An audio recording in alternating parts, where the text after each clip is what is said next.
नमो नमः सर्वेभ्यः। आज स्वप्न वासवदत्तम का 7वां पाठ है और द्वितीय अंग का प्रारंभ किया जा रहा है।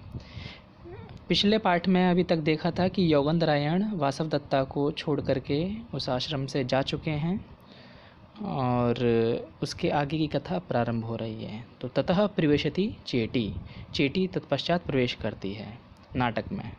तो कुंजरी के उसकी अन्य सहेली है जो सेवा कार्य में रत है, तो वो उसको पुकार रही है, तो पूछना चाह रही है वो कुत्र कुत्र भर्तृदारिका पद्मावती है ना, जो भर्तृदारिका पद्मावती हैं, जो राजकुमारी हैं, वो कहाँ हैं। किम भड़ासी है ना, क्या कहती हो। भड़ासी है ना, कहने के लिए प्रयोग किया जाता है। किम भड़ासी, क्या कह रही हो। एषा भर्तृदारिका माधवीलता मंडपस्य पार्श्वतः कंदुकेन क्रीडती थी। अच्छा, ये जो राजकुमारी हैं, माधवी लता का जो मंडप है ना, माधवी लता से जो युक्त जो मंडप है उसके पीछे खेल रही हैं और किसी से कंदुकेन, बॉल से है ना, जो गेंद से खेल रही हैं। ठीक है, तो यावत भर्तृदारिकाम उपसर्पामी। ठीक है, तब तक मैं राजकुमारी के पास जाती हूँ। तब परिक्रम्य अवलोक्य है ना, घूम करके और देख करके है ना, उस स्थान पर जहाँ पर राजकुमारी खेल रही हैं। तो क्या है कि अम्मो, अच्छा, इयं भर्तृदारिका उत्कृत कर्णचूलिकेन व्यायाम संजात श्वेत बिंदु विचित्रतेन परिश्रांत रमणीय दर्शनेन मुख्येन कंदुकेन क्रीडन्ती इति एवा गच्छति।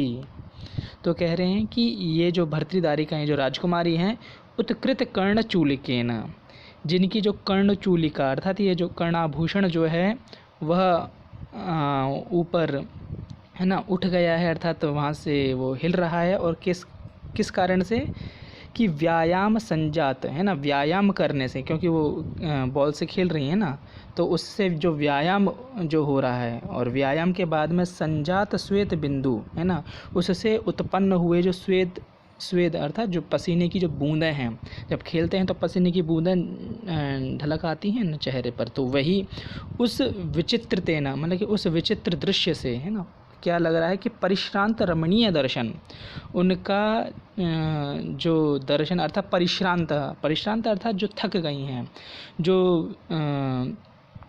जो राजकुमारी हैं, खेलने से उनका व्यायाम हो रहा है और उससे श्वेत बिंदु जो हैं, पसीने की बूंद हैं उनके चेहरे पर है ना, और जो थकान जो दिख रही है वह थकान से उनका दर्शन है ना, रमणीय दर्शनेन मुख्येन, उनका दर्शन कैसा दिखाई दे रहा, अति रमणीय है ना, बहुत ही शोभा को उत्पन्न कर रहा है उनका दर्शन है ना, चारुता है ना, बहुत ही रमणीय लग रहा है, बहुत सुंदर लग रहा है उनका चेहरा। तात्पर्य यह है। तो कंदुकेन क्रीडन्ती थी है ना, कंदुक से, गेंद से खेलती हुई एव आगच्छति, इधर ही है ना, अत्र एव आगच्छति, मतलब कि यहीं आ रही हैं। ठीक है, तो यावत उपसर्पामी, तब तक उनके समीप में जाती हूँ, निष्क्रांता, ऐसा कह करके वो चली जाती है। अर्थ इति प्रवेशकः, तो यह हुआ प्रवेशक। प्रवेशक होता है कि दो अंकों के मध्य में जो एक छोटा सा भाग ही होता है ना, उसमें और वह प्रवेशक भावी सूचना को द्योतित करने वाला होता है। यह समझ लीजिए दूसरे अंक के भूमिका के रूप में है ना, उसकी जो पृष्ठभूमिका है वो इस प्रकार से इस प्रवेशक के रूप में दे दी गई है कि हाँ, अर्थात वस्तु स्थिति क्या है, इस समय क्या वार्ता चल रही है, किस प्रकार का माहौल है नाटक में ना, दूसरे अंक में। तब उसके पश्चात में ततः प्रविशति कंदुकेन क्रीडन्ती पद्मावती सपरिवारा वासवदत्तया सह। उसके पश्चात में किनका प्रवेश होता है, बॉल से खेलती हुई पद्मावती और उनके परिवार में वासवदत्ता के साथ में। तो परिवार अर्थात अन्य चेटियाँ भी आसपास में होंगी है ना। तब वासवदत्ता यह कहती हैं, हला एषते कंदुकः है ना, अब वो खेल रही हैं बॉल से, तो इस प्रकार से बोले कि ये लो बॉल पकड़ो है ना, यह तुम्हारी बॉल है। फिर पद्मावती भी कहती हैं, आर्ये भवतु इदानीम एतावत्, अब बहुत हो गया है ना, अब मैं थक गई, अब नहीं खेला जाएगा मुझसे, वो ऐसा कहना चाह रही हैं। भवतु इदानीम एतावत् अर्थात वो थक गई हैं खेल करके। इसके पश्चात में वासवदत्ता हला अतिचिरं कंदुकेन क्रीडित्वा अधिक संजात रागो परकीयौ इव ते हस्तौ संवृत्तौ क्या कह रही हैं, अब देखिए व्यंग्य कर रही हैं, है ना। व्यंग्य क्या कहें कि सामान्य सी बात कर रही हैं, और ये ना राजकुलों में रिझाना तो चलता ही है ना। रिझा रही हैं कैसे कि अतिचिरम कंदुकिन, है ना, कि बहुत समय तक कंदुक से खेलते हुए ना, गेंद से खेलते हुए कंदुकिन क्रीडित्वा अधिक संजात रागौ हस्तौ संवृत्तौ ते। तो तुम्हारे ये ना, ये इसके साथ में है ना, तो क्योंकि हाथ दो होते हैं इसलिए द्विवचन का हमेशा ना, जो दो वस्तुएं होती हैं उनके लिए द्विवचन का प्रयोग हम करते हैं सामान्यतः, है ना। जैसे हस्तौ, पादौ, है ना, अक्षिणी, है ना, चक्षौ, है ना, चक्षौ, इस तरह से। क्या कह रहे हैं कि अधिक संजात रागौ हस्तौ संवृतौ, अत्यधिक क्या हो गया है आपके हाथों में जो राग है ना, राग अर्थात ये जो लालिमा छा गई है, हाथ लाल हो गए हैं, बहुत ज़्यादा खेलने से हो जाता है ना कई बार, जिनके जो बहुत सौम्य जिनके हाथ होते हैं तो अधिक खेलने से, अधिक कार्य करने से उनके हाथ लाल पड़ जाते हैं। तो ऐसा लग रहा है कि परिकीयौ इवते हस्तौ संवृत्तौ, जैसे कि दूसरे के ही हो गए हैं वो हाथ, है ना, ज़्यादा बॉल से खेलने के कारण। तब चेटी कहती है कि क्रीडतु तावत भर्तृदारिका, अब वो प्रवेश कर ही चुकी है ना, वो भी आ गई है चेटी। तो बोले कि खेलिए और खेलिए, है ना, भर्तृदारिका राजकुमारी। निवर्त्यताम तावत अयम कन्या भाव रमणीय कालः, अब वो भी कह रही हैं कि इस कन्या काल को, यह जो रमणीय जो काल है इसका निर्वर्तन कर दीजिए, इसको अर्थात इस समय जितना उपयोग किया जा सके इस कन्या काल का, क्योंकि शीघ्र ही आप का विवाह संस्कार हो जाएगा, है ना, आप ससुराल में प्रवेश कर जाएंगे, तो वहाँ पर यह अवसर आपको सुलभ नहीं होगा। तो इसलिए इस रमणीय काल को, इस कन्या के इस रमणीय काल को, कन्या भाव को जितना हो सके इसका उपयोग कीजिए। फिर पद्मावती कहती हैं, है ना, क्योंकि वो पीछे बोला था ना वासवदत्ता से ने क्या बोला था कि तुम्हारे हाथ ऐसे लग रहे हैं जैसे दूसरे के हो गए हों। तब पद्मावती कहती हैं कि किम इदानीं माम उपहसितुम एव निध्यायसी, कि आर्य मतलब कि आर्य वासवदत्ते, कि किम इदानीं, क्यों इस समय माम उपहसितुम, है ना, मुझ पर हंस रही हो, और हंसती हुई मुझ पर हंसती हुई सी, निध्यायसी अर्थात देखने के लिए ना, लेकिन कैसे देखना, सामान्य देखना नहीं, एक टक देखना ना, टकटकी लगा करके देखना। वो निरंतर देखे जा रही थी वासवदत्ता पद्मावती को, तो वो ये उससे थोड़ी सी खींच करके क्या कहती हैं कि अब क्यों मुझे इस तरह से देखती हुई सी मेरा उपहास कर रही हैं। तब वासवदत्ता कहती है कि नहीं, ऐसा नहीं है, हला अधिका मध्य शोभते, आज तो आप बहुत ही सुंदर लग रही हैं, बहुत ही शोभा आपके चेहरे पर दिखाई दे रही है। अभित इव त्यद्य वरमुखम पश्यामि, और मुझे क्या लग रहा है कि तुम्हारे चेहरे से ऐसा लग रहा है कि अब समीप ही वह काल आने वाला है जब तुम अर्थात किसी को सौंप दी जाओगी, अर्थात तुम्हारा विवाह काल समीप आने वाला है। इस प्रकार ऐसा मुझे क्यों लग रहा है तुम्हारे चेहरे को देख करके, तुम्हारा चेहरा इतना सुंदर होता जा रहा है निरंतर, है ना, तो यह शोभा देखते ही बनती है। तब पद्मावती कहती हैं, है ना, अपे ही मेदानिम माम उपहास, कि चले जाओ यहाँ से, है ना, अपे ही, है ना, सामान्यतः वैसे बोल देते हैं, दूर हट जाओ, है ना, मेदानी माम उपहस, अब और हंसी मत करो मेरी। ठीक है। वासवदत्ता फिर कहती हैं कि एषास्मि तूष्णी का भविष्यन महासेन वधू। ठीक है, मैं ये लो चुप हो गई, है ना, भविष्यन महासेन वधू, अब किस प्रकार से संबोधन कर रही हैं कि महासेन की भावी वधू, है ना, ये लो मैं चुप हो गई। अब एकदम से पद्मावती चौंक जाती हैं, बोले क ऐसा महासेनो नाम, ये महासेन कौन है। आपको पता होना चाहिए कि पीछे वाले प्रकरण में जब पूछा था तापसी ने कि क्या इनको कोई वर कोई अर्थात राजकुमार क्या नहीं इनको वर रहा है, अर्थात इनका विवाह नहीं होने वाला क्या, तब कहा गया था कि जो महासेन हैं वो दूत संपात कर रहे हैं ना, दूत संपातम करोति, हमने पीछे देखा था। तो इसीलिए वह अंदाज़ा लगा रही हैं वासवदत्ता कि उन्हीं के भाइयों में से किसी एक से उनका विवाह हो जाएगा, इसलिए वो कह रही कि भविष्य महासेन वधू, की भविष्य में महासेन की होने वाली वधू। अब ये पूछने कि महासेन कौन है ये, तब वासवदत्ता कहती हैं कि अस्ति उज्जयिनियो राजा प्रद्योतो नाम। उज्जयिनी के राजा प्रद्योत हैं, मतलब कि प्रद्योत नाम के राजा उज्जयिनी के राजा हैं।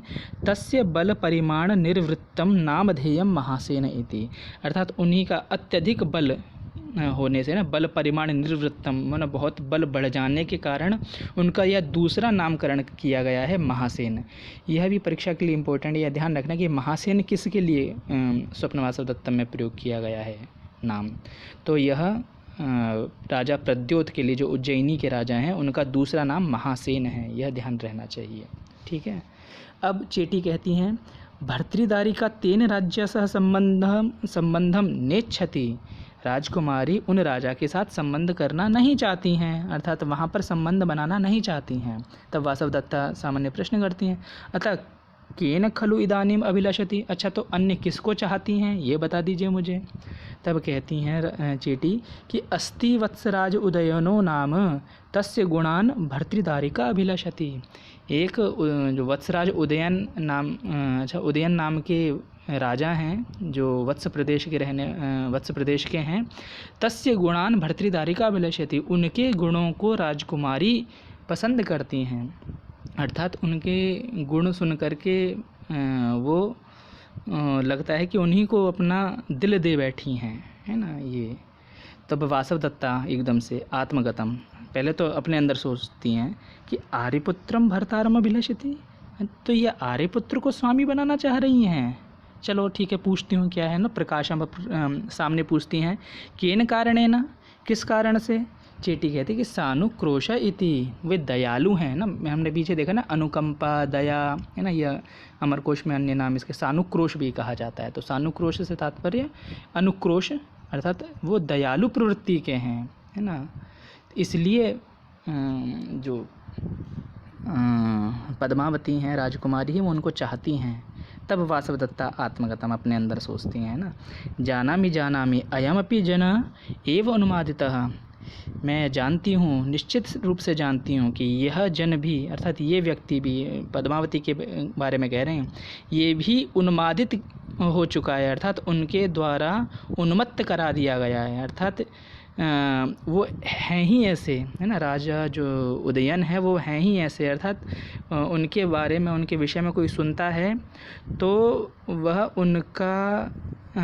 उनका हुए बिना रह नहीं सकता। तो मुझे लगता है कि ये भी दिल दे बैठी हैं अपना, जिस प्रकार से मैंने, है ना, मैं उनके प्रेम पाश में बंध गई थी, ऐसी लगता है कि ये भी उनके प्रेम पाश में बंध सी गई हैं। तब चेटी कहती हैं कि भर्तृदारिके यदि स राजा विरूपो भवेत, यदि अगर वह राजा विरूप हुआ तो, है ना, कुरूप हुआ तो। तब वासवदत्ता एकदम से कह पड़ती हैं नहीं दर्शनीय है ये वह, है ना, अब एकदम से उनकी प्रवृत्ति के विपरीत, है ना, क्योंकि वो इस समय अवंती राज अर्थात अवंती वेशधारिणी है ना, अवंती का वेशधारण अर्थात सामान्य कन्या के रूप में है, वह कोई वास्तव में वासवदत्ता का रोल नहीं निभा रही हैं। तो एकदम से कह पड़ती हैं दर्शनीय वो तो देखने योग्य हैं। अब पद्मावती पूछती हैं सीधे ही कि आर्य कथम तुम जानासी, तुम कैसे जानती हो उनको इस प्रकार से।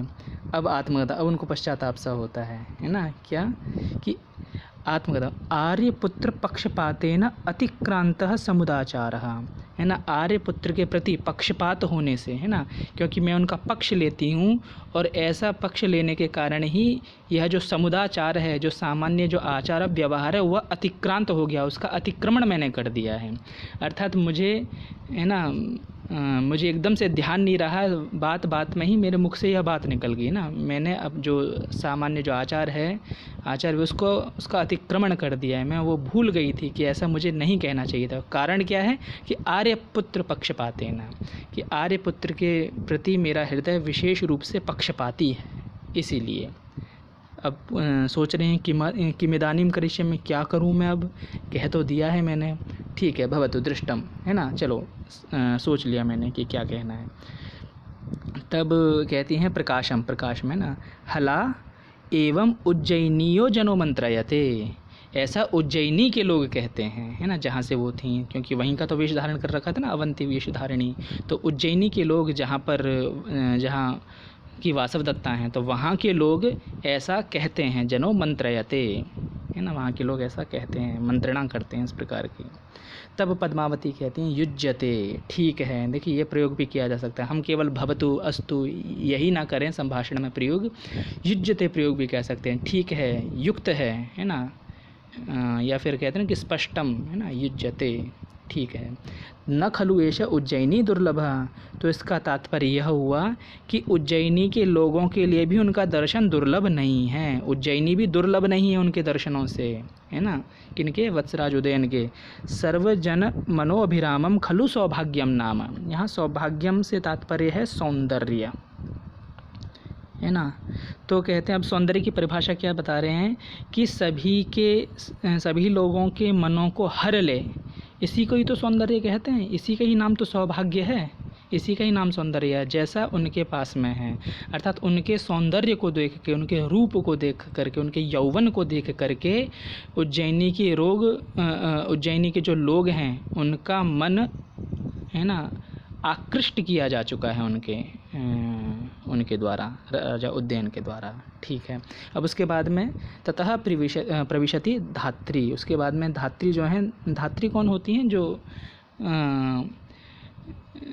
राजकुमारियों का, अर्थात जो दाई जिनको कहते हैं ना हम सामान्य भाषा में, जो दाई माँ जो होती है, जो है ना, धाय जो होती है, तो उसी के लिए धात्री प्रयोग है। अर्थात वो जो राजकुलों में जो छोटे जो राजपुत्री या राजपुत्रियाँ जन्म लेती हैं, तो उनको जो संभालती हैं वो धाय होती हैं। अब तो आज के समय में तो नहीं रह गई हैं धाय, पहले के ज़माने में रहा करती थी, है ना, बहुत सामान्य परिवारों में भी रहती, ना केवल राजकुलों में, सामान्य परिवारों में भी धाय इत्यादि हुआ करती थी, है ना। अब धात्री क्या कहती है कि जयतु भर्तृदारिका, भर्तृदारी के दत्तासी, मतलब कि राजकुमारी की जय हो, हे राजकुमारी आप तो दे दी गई, है ना। दत्तासी तात्पर्य है कि आपका विवाह, अर्थात विवाह के लिए आपका निमंत्रण आया और वह निमंत्रण स्वीकार कर लिया गया, तो दत्तासी आप दे दी, अर्थात आपको सौंप दिया गया किसी के हाथों। अब वासवदत्ता पूछते हैं आर्य कस्मई, किसको दे दिया, है ना। तो धात्री कहती हैं वत्सराजाय उदयनाय, वत्सराज जो उदयन हैं उनको। अब एकदम से वासवदत्ता पूछती हैं अथ कुशली सा राजा, क्या वह राजा कुशली हैं, कुशल से तो हैं, कुशल सामान्य अवस्था में तो हैं। तब धात्री कहती हैं कि कुशली सा आगतः तस्य भर्तृदारिका प्रतिष्ठा च, वो कुशल पूर्वक यहाँ पर आए हैं और उन्होंने यह वचन, अर्थात उन्होंने स्वीकृत वचन भी दे दिया है, अर्थात उन्होंने स्वीकार भी कर लिया है कि हाँ मैं पद्मावती से विवाह करने के लिए तत्पर हूँ। अब यहाँ पर देखिए एक सामान्य व्याकरण हम देखते हैं कि यदि अगर वो कहते कि अगर धात्री कहती कि तेन प्रतिष्ठा, है ना, तस्य प्रतिष्ठा के स्थान पर अगर कहा जाता तेन प्रतिष्ठा, तो यहाँ पर ना कर्ता की विवक्षा होती है ना। कर्ता की विवक्षा से क्या होता है कि अर्थात उन्होंने ही स्वीकार किया है, स्वीकृति वचन उन्होंने ही दिया है, लेकिन उसके स्थान पर क्या है यहाँ पर तस्य प्रतिष्ठा, तो कर्ता का जो अर्थ है उसकी अविवक्षा से, है ना, उसकी अविवक्षा होने से संबंध सामान्य में षष्ठी कर दी गई है। अर्थात अब स्वीकृति वचन से यह तात्पर्य ये लिया जा सकता है कि उनकी विवक्षा नहीं थी, सामान्य रूप से विवक्षा थी, अर्थात किसी ने कहा होगा और उन्होंने स्वीकृति वचन दे दिया। अब जैसे मैं कहूँ कि महाराज मैं, जैसे महाराज जो दर्शक हैं उन्होंने कहा होगा कि राजा उदयन मैं अपनी पुत्री आपको सौंपना चाहता हूँ, है ना। तो उन्होंने ठीक है, इसमें मैं क्या, है ना। अब उन्होंने सामान्य स्वीकृति वचन दिया है, उन्होंने यह नहीं कहा कि उन्होंने अपनी तरफ से शुरुआत नहीं करी थी, तो इसका यह अर्थ हम व्याकरण की दृष्टि से समझ सकते हैं। तब वासवदत्ता कहती हैं अत्याहितम, बहुत ही अनर्थ हो गया, है ना। अब कह तो दिया। अब धात्री कहती हैं किमत्र अत्याहितम, क्यों अनर्थ हो गया, धाय माँ कहती हैं। वासवदत्ता फिर कहते हैं न खलु किंचित, अरे ऐसी बात नहीं है, बात ये है, अब एकदम से समझना, अनर्थ तो उनके लिए हुआ ना, लेकिन अन्यों को क्या पता है कि वही वासवदत्ता हैं, तो अब परिस्थिति को संभाल रही हैं कि न खलु किंचित, नहीं ऐसी बात नहीं है। तथा नाम संतप्य उदासीनो भवती इति, मतलब मैं ये सोच रही हूँ कि वासव दत्ता का जो चिंता अर्थात उसका जो उनका जो उनसे दुख से जो विह्वल हो रहे थे ना, उनकी बार बार मूर्छा को प्राप्त हो रहे थे, क्या वह दुख इतनी जल्दी उदासीन हो गया है ना? क्या इतनी जल्दी वो प्रकृतिस्थ हो गए, इतनी जल्दी उदासीन भाव को प्राप्त हो गए? अब क्या उनको वासव दत्ता का बिल्कुल भी विचार नहीं है? इसलिए मैं सोच रही हूँ, अर्थात वासव दत्ता उनकी जो इतनी प्रेयसी थी, उनका चिंतन उन्होंने इतनी जल्दी छोड़ दिया कि अन्य विवाह करने के लिए तत्पर हो गए। तब धात्री कहती हैं, आर्ये आगम प्रधानानि सुलभ पर्यवस्थानानि महापुरुष हृदयानि भवन्ति। अब देखिए सारे बहुवचन में प्रयोग किए जा रहे हैं कि महापुरुष हृदयानि भवन्ति, महापुरुष के हृदय होते हैं। कैसे हृदय होते हैं महापुरुषों के? कि आगम प्रधानानि, है ना, आगम अर्थात जो शास्त्र प्रधान होते हैं, अर्थात उनके जो हृदय होते हैं उनमें शास्त्र जो हैं वो रमे हुए होते हैं, अर्थात शास्त्रों का विचार वो करते रहते हैं। ऐसा नहीं है कि केवल भावुक हो जाएं, क्योंकि भावुक होने से राज्य नहीं चलता है। तो शास्त्रों के अनुसार और अन्य जो वहाँ पर गुरुजन हैं, है ना, मंत्रीगण हैं, उनके अनुरूप, है ना, उनके अनुरूप व्यवहार करने से, है ना, सबके विषय में सोचने से ही राज्य चलता है, केवल अपने विषय में नहीं। और कहते हैं कि सुलभ पर्यवस्थानी, ऐसे हृदय जो शास्त्रों से भरे हुए हैं, तो वो सुलभ, उनका जो पर्यवस्थान है ना, जो प्रकृतिस्थ हो जाते हैं, है ना, वो सामान्य अवस्था में, वो सुलभतया सामान्य अवस्था में हो जाते हैं उनके हृदय, अर्थात तो उनको ज़्यादा कठिनाई नहीं होती है अपने हृदय को मनाने में, समझाने में। तो आप इसकी चिंता ना करें कि वो उदासीन हो गए हैं। ठीक है। अब वासव दत्ता पूछती हैं सामान्य कि आर्य स्वयमेव तेन वृत्ता, क्या उन्होंने उनके द्वारा ही वर्ण किया गया, क्या उन्होंने स्वयं ही मांगा पद्मावती को? तब कहती हैं धात्री, नहीं नहीं, अन्य प्रयोजनेन इह आगतस्य अभिजन विज्ञान वयोरूपम दृष्ट्वा स्वयमेव महाराजेन दत्ता। मतलब कि वो तो किसी अन्य प्रयोजन से आए थे ना, अन्य प्रयोजनेन इह आगतस्य, अन्य प्रयोजन से वो यहाँ आए थे। और उसके बाद में क्या कह रही हैं कि अभिजन विज्ञान वयोरूपम, अभिजन अर्थात उनके कुल को, विज्ञान उनके अर्थात शास्त्र ज्ञान को, उनके वय अर्थात यौवन को, और उनके रूप अर्थात उनके सौंदर्य को, इन सभी चीज़ों को देख करके दृष्टवा स्वयं ही महाराज ने दत्ता, अपनी जो बहन है उनको दे दिया। अर्थात वो आए तो किसी अन्य प्रयोजन से थे, लेकिन महाराज ने क्या देखा कि इनका कुल भी बहुत अच्छा है, इनको शास्त्र ज्ञान भी अच्छा है, यौवन है ना, अभी युवा ही हैं, दिखने में सुंदर भी हैं, तो इन सभी चीज़ों का विचार करने पर ही महाराज ने स्वयं ही अपनी तरफ से यह प्रस्ताव रखा विवाह का। तब वासव दत्ता कहती हैं आत्मगतम अपने मन में, एवं, अच्छा ऐसा था, अनपराध इदानीम अत्र आर्यपुत्र है। इसका मतलब तो अब जो आर्यपुत्र हैं उनका कोई अपराध नहीं था। ठीक है। उसके बाद में प्रविश्या अपरा, तो दूसरी चेटी प्रवेश करती है और कहती है कि त्वरताम तावद आर्या, जल्दी करें, शीघ्रता करें, अद्यैव किल शोभनम नक्षत्र, आज ही वह शोभन नक्षत्र है ना, शोभन नक्षत्र शुभ का जो शुभावसर है, किसका? मंगल कार्य का, है ना, विवाह इत्यादि के लिए जो विवाह से पूर्व में एक संस्कार किया जाता था ना, जो सगाई जिसको कहते हैं हम आज, तो उसको अर्थात उनको बंधन में बांधने के लिए, उस विवाह के बंधन में बांधने के लिए आज ही वह शुभ नक्षत्र है। अद्यैव कौतुक मंगलम कर्तव्यम इति अस्माकं भट्टिनी भणति, है ना। तो हमारी भट्टिनी कौन है? जो राजमहिषी हैं, जो राज महारानी महादेवी जो है ना, महासेनी की, महासेन कह रहा हूँ, महाराज दर्शक हैं, है ना, मगध राज, उनकी जो पत्नी हैं, तो वो कह रही हैं कि आज ही कौतुक मंगलम कर्तव्यम। कौतुक मंगलम अर्थात यह एक, है ना, वही मंगलावसर होता था कि वर और कन्या के हाथों में कंगन बांधा जाता था उस समय पर, जिससे यह तात्पर्य समझा जाता था कि अब ये दोनों बंधन में अर्थात विवाह के बंधन में निश्चित ही बंधने वाले हैं या बंध गए हैं। तो वह कौतुक मंगल का कार्य कर्तव्यम अभी करना है, ऐसा हमारी भट्टिनी कह रही हैं, भणति। है ना, वो कह रही हैं। और वो उस कंगन में ही ना जो कुमकुम, हल्दी इत्यादि ये सब चीज़ें लगाई जाती थी ना। आपको याद भी होगा कि जब विवाह कराया जाता है तो सगाई पर ही एक गांठ सी बांध दी जाती है हाथ पर, है ना, हाथ की कलाई पर, वो दोनों के ना, वर के और वधू के। तो वही मुझे लगता है कि कौतुक मंगल, है ना, उसी को ही उसी बंधन के लिए कहा जा रहा है ना। या फिर कह सकते हैं कि सगाई के लिए भी कौतुक मंगल इत्यादि शब्द का प्रयोग किया जा सकता है। अब वासवदत्ता आत्मगतम, अब वो क्या सोच रहे हैं, यथा यथा त्वरते तथा तथा अंधी करोति मे हृदयम, कि जैसे जैसे ये शीघ्रता कर रहे हैं उस मंगल कार्य को ना, वो विवाह में बांधने के लिए, तथा तथा अंधी करोति मे हृदयम, वैसे वैसे ही मेरा हृदय शून्य होता जा रहा है ना।